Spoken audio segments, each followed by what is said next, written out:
Hello and welcome to Dialogue.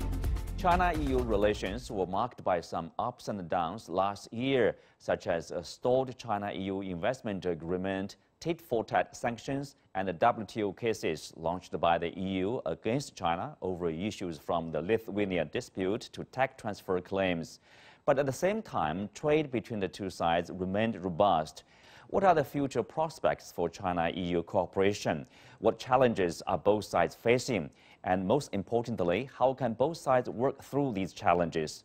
To discuss these issues and more, I'm very pleased to be joined today by Jörg Wuttke, President of the EU Chamber of Commerce in China. That's our topic. I'm Xu Qinduo.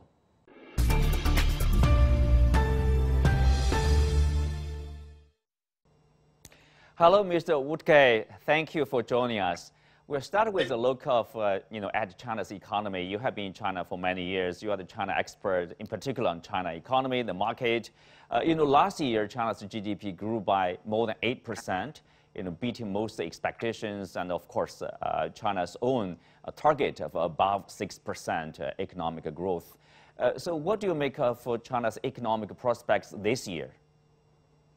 Well, the data for 2021 was impressive. At the same time, of course, the target of 6% was deliberately put too low because 8% was much easier to achieve given the very low base for 2020. But still, it wasn't very impressive economic development, primarily also, or to a large extent, on export success. China's goods are very much looked after and sought after worldwide, and overcame the kind of lack of consumption that we have seen, the kind of challenges in the real estate sector, the kind of downturn in building houses, which is a significant part of the economy, and of course, COVID-related service sector stresses. So given of all these headwinds, actually, the 2021 performance was rather impressive.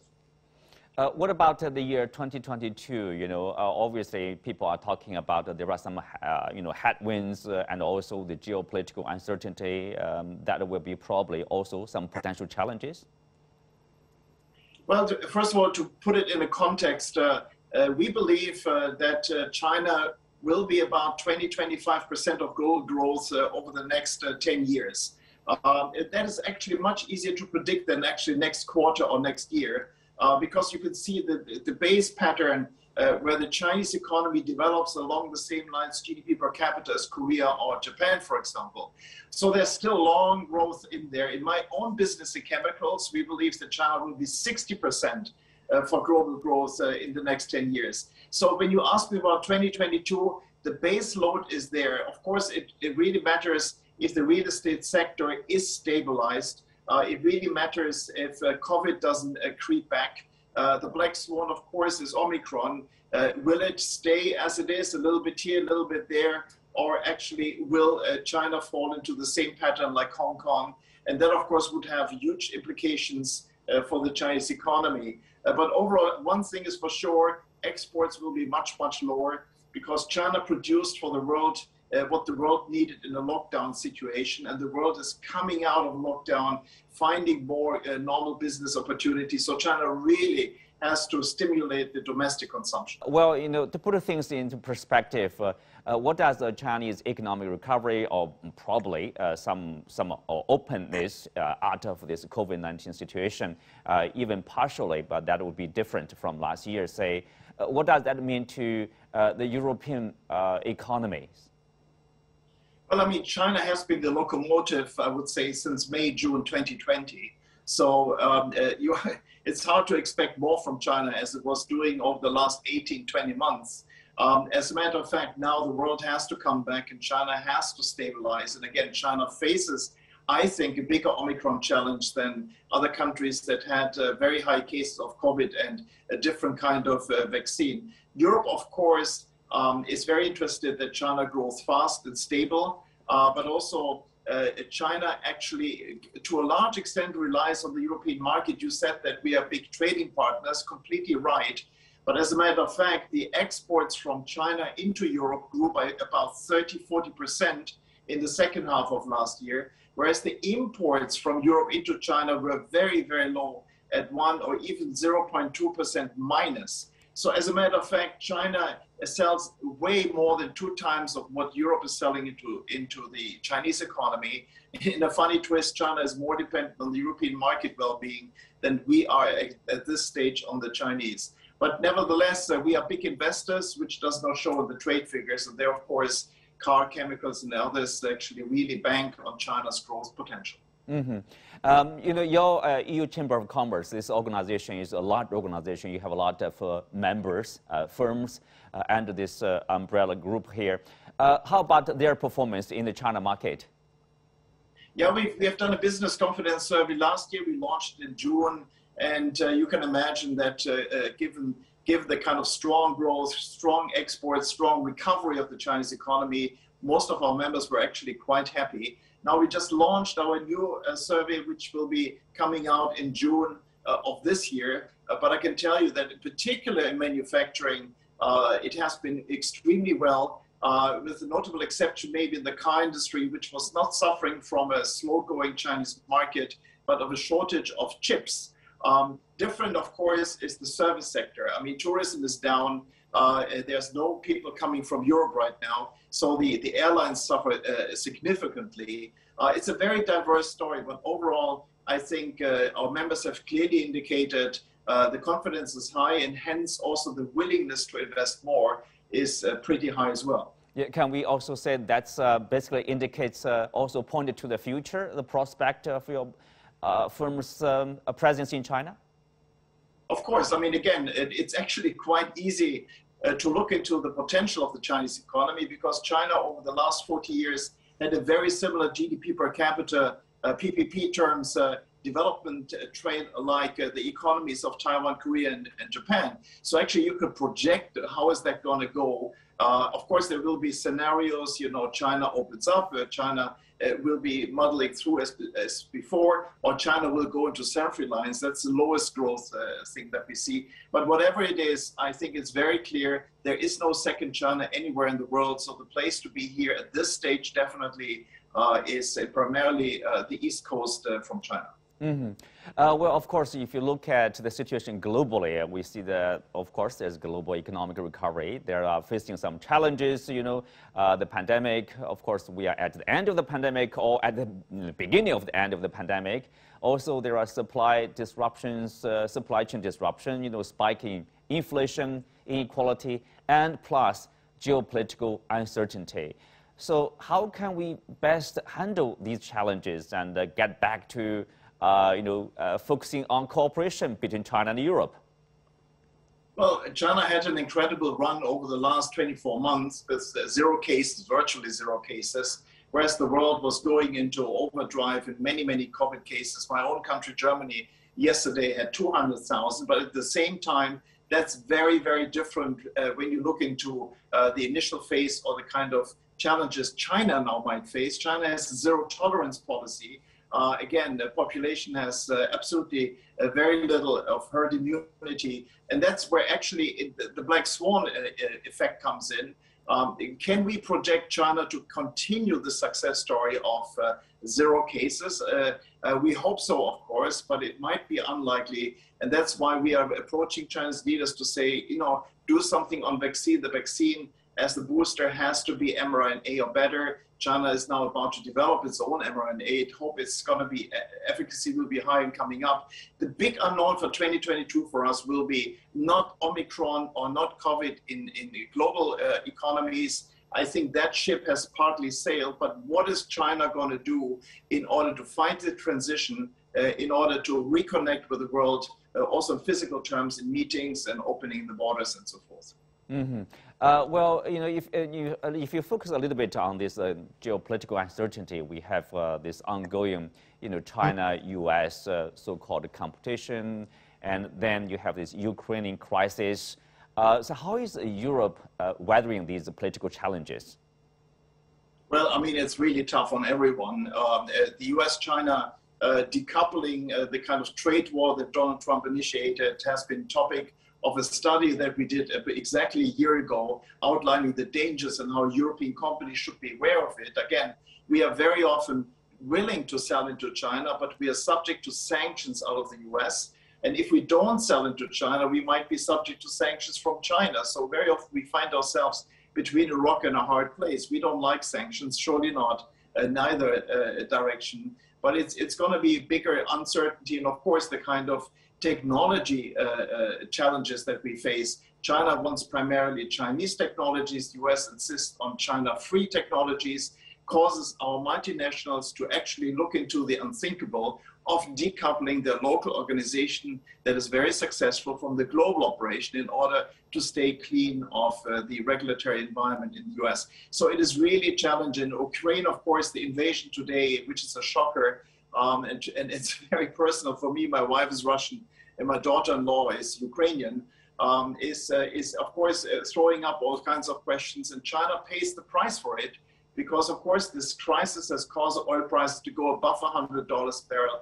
And China, being the largest oil importer in the world, of course, to some extent really pays the price of this crisis as well. But certainly we are far more attacked in problems in the European Union because of the gas reliability. So we enter very murky, very difficult periods of time. Let's see how we come out of this. Well, of course, you know, another large, I would say, challenge is between China and the U.S. and the United States launched this trade war against China. It has been 4 years. All the tariffs on the Chinese imports remains there, and there's no or little incentive to basically lift those sanctions, and probably more Chinese companies will be put on the entity list, you know, prone to more U.S. sanctions. So how is that kind of tension, I would say, you know, between China and the U.S.? You mentioned about, you know, decoupling, about the technology stuff. If there's a continuous like a tension like this from the Biden administration, is there any plan and response from you know, companies under your Chamber of Commerce? Well, decoupling between US and China was not unique. In many ways, also Donald Trump and his administration decoupled from Europe. German cars were called a security risk. He put high margins on steel. He basically made export of Irish whiskey impossible. So many people in China don't see that actually we had a trade war with the US going on, which of course has been resolved to some extent by Joe Biden. But, you know, decoupling was nothing that only affects China, US, it also affected us. We have not seen really decoupling between Europe and China, and I hope it maintains this way. But of course, uncertainty is rising. China coming up with more regulatory data transfer, cybersecurity laws, which actually requires European companies to only have Chinese hardware and software. And of course, Europe basically telling Huawei not to install its equipment across the European Union. That's part of decoupling. Again, I think that also COVID is partly to be blamed for it. It's not just a disease, also it is preventing our leaders to meet physically, to engage with each other, to make ourselves understand of where all of this leads. It's really dramatic to see how this big political environment actually causes our leaders to communicate less and less intensive than they should be. So I'm actually quite pessimistic about decoupling. I think the US and China will remain as complex and as challenged as it is. And I can imagine that now with Ukraine, Russia, that the US will definitely demand a more obedient and aligned Europe, which of course might mean that we have to join the chorus, which means anti-China. Let's have a break. When we come back, we'll continue our discussion.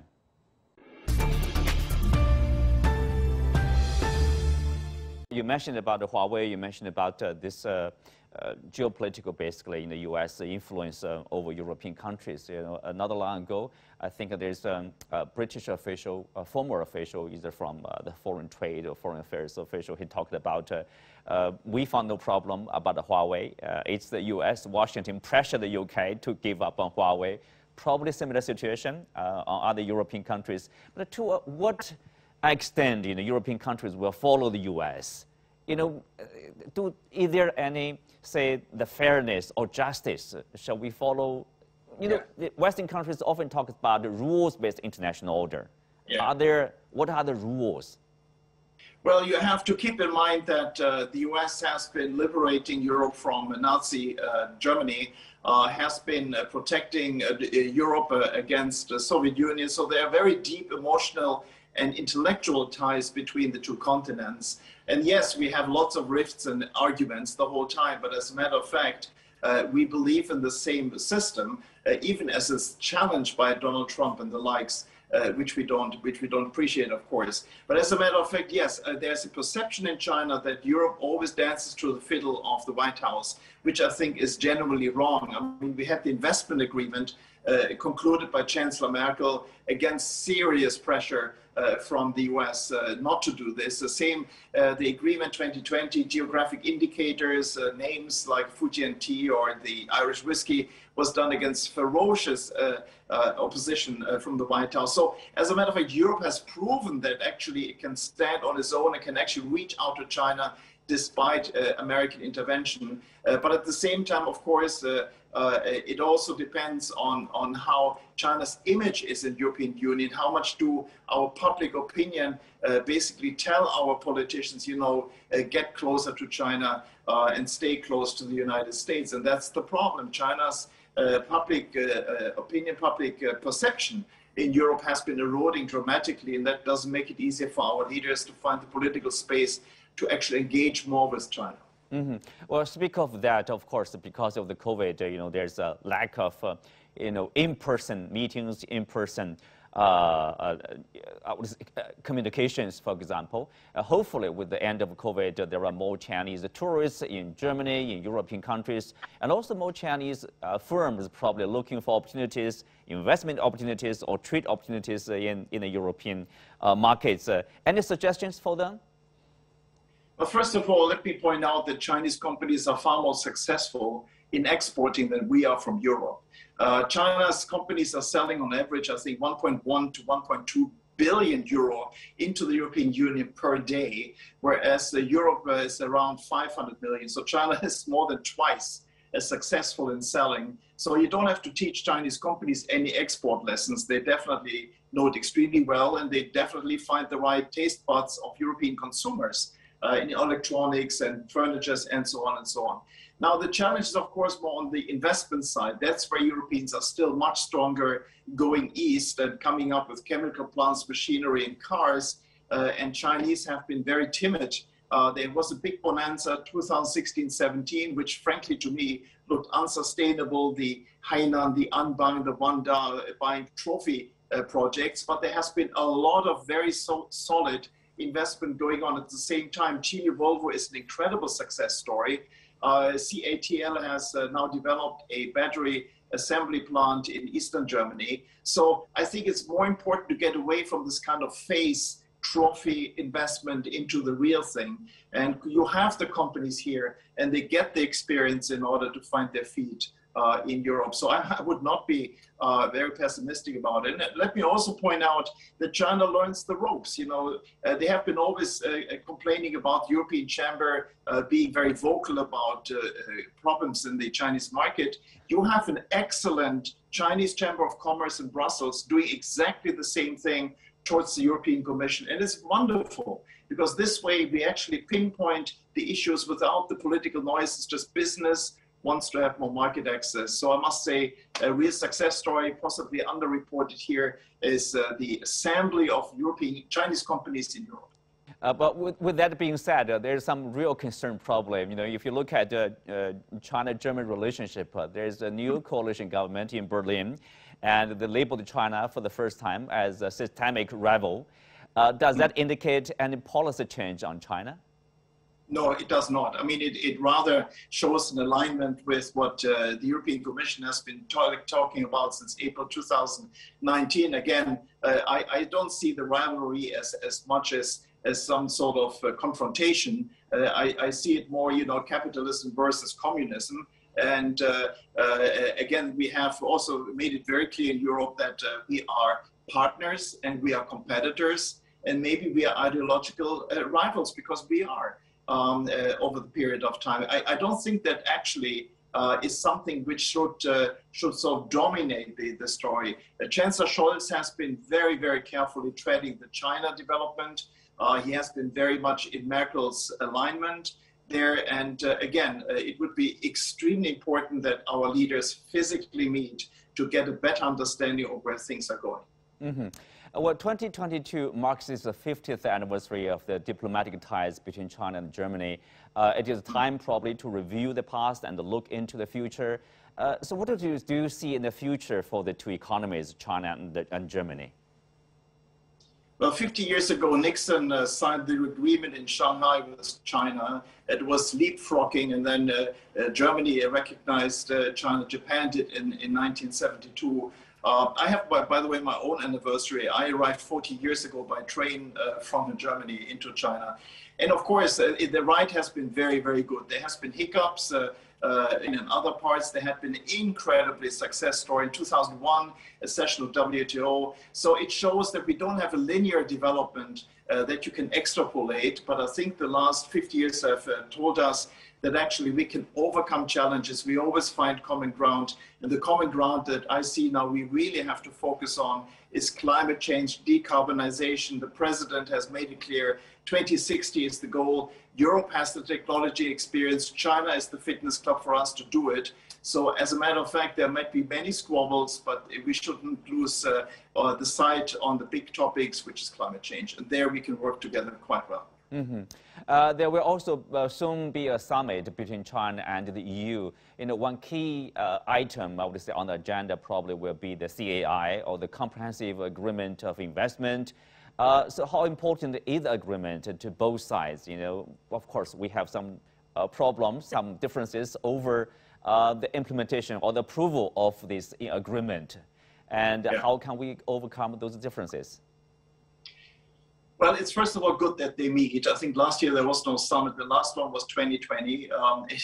It takes place on the 1st of April, Fool's Day. I hope this is not an omen for the meeting. And I think it's very, very vital that our leaders engage again in order to see where there's common ground. I don't think really the investment agreement is going to be on the agenda because there is so much political baggage going with this. I think it would be ill-advised in order to get this going again. This has to be very, very skillfully prepared over a period of time. I think really it matters to have market access issues, China and Europe, Europe and China, as well as the common understanding. Also, how do we view Ukraine, Russia? How do we view terrorism? How do we view also the climate change discussions, biodiversity? There should be enough topics, but I hope that both governments have enough political firepower and will in order to compromise. It seems to be a zero-sum game sometimes, where nobody wants to give a little bit. I hope that we can still find common ground. Mr. Wuttke, if you look at, you know, we talk about the geopolitical uncertainty, but if you look at China and the EU, for example, they are not really geopolitical competitors, you know. They don't have no problem of interest conflicts, for example. They have a lot of common ground. But the thing is, like, if the EU follow, say, ideology, if you let ideology somehow sink into your policy making, ideology tend to be zero-sum, right? You are wrong, I'm right, or I'm wrong, you are right. So there's no compromise. Can we somehow go back and refocus on, say, free trade, you know, free flow of capital investment, free flow of people, human resources, and globalization, instead of focusing on this geopolitical competition, which is zero-sum, which is, you know, which creates a lot of problems? Yeah, I think it's, of course, important to define common ground, to define and develop these areas. But at the same time, I think it would not be good in order to deny that we have differences and sort of live in denial in a way. We have value differences. China doesn't like the way Europe raises this, and China and Europe finds frustrated and not being listened to. Of course, we have very different opinion about human rights and how the system works, but at the same time, we can talk about it. It can be behind closed doors. We don't have to lecture each other, I guess. And again, we have to find a good mix of relationship. The good ones is climate change, trade, investment, people exchange, culture, where we can enrich each other, and at the same time say, you know, we're not dominated by controversy, by different opinions. We do have them, acknowledge it, don't stuff it away and let it rot in a corner so it gets worse. No, we have to actually live with the fact that we have a complex relationship, but most important is what actually is stronger in the proportion. Where do we focus on and where do we want to develop? And I guess the good topics obviously are there for us to develop in trade and human contacts. Mm-hmm. Like what you said, that is, we don't need to lecture each other. You know, this is not China's style. China does not lecture other countries on what you need to do or interfere with the internal affairs of European countries. For example, we do have differences. For example, like how to deal with COVID. You know, China is pursuing a zero COVID policy. But Western countries, in particular the US, UK, they have a different practice. You know, from Chinese point of view, people would say, how can you let people die and basically do very little? That's against human rights because, you know, 1 million Americans died of COVID-19. Can we lecture America? No, we don't like to do that. But we have the differences. We have differences over the past 50 years, but we have get along quite well. Can we continue to do that? Well, I guess that we have a different definition of human rights, and we just have to acknowledge it. And I'm sure we can't convert each other. This would take a lot of energy. It would raise a lot of resentment. Sometimes we just have to live with the fact that we are different, you know, and what is wrong about being different? And yes, lecturing, we do it both ways. Europe lectures China, China lectures Europe. Just take Lithuania as an example. But at the same time, I think our leaders really have to learn how to tone down the language, how to make it less aggressive on both sides. In order to find common ground.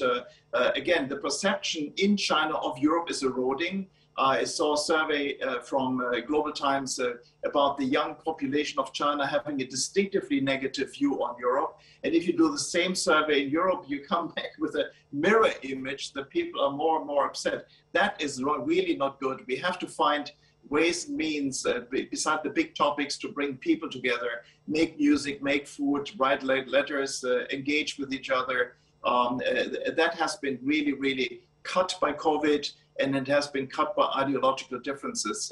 But I think we can recover that part. Hopefully we can make up for that work. Well, thank you, Mr. Wuttke. Thank you very much for joining us for the discussion.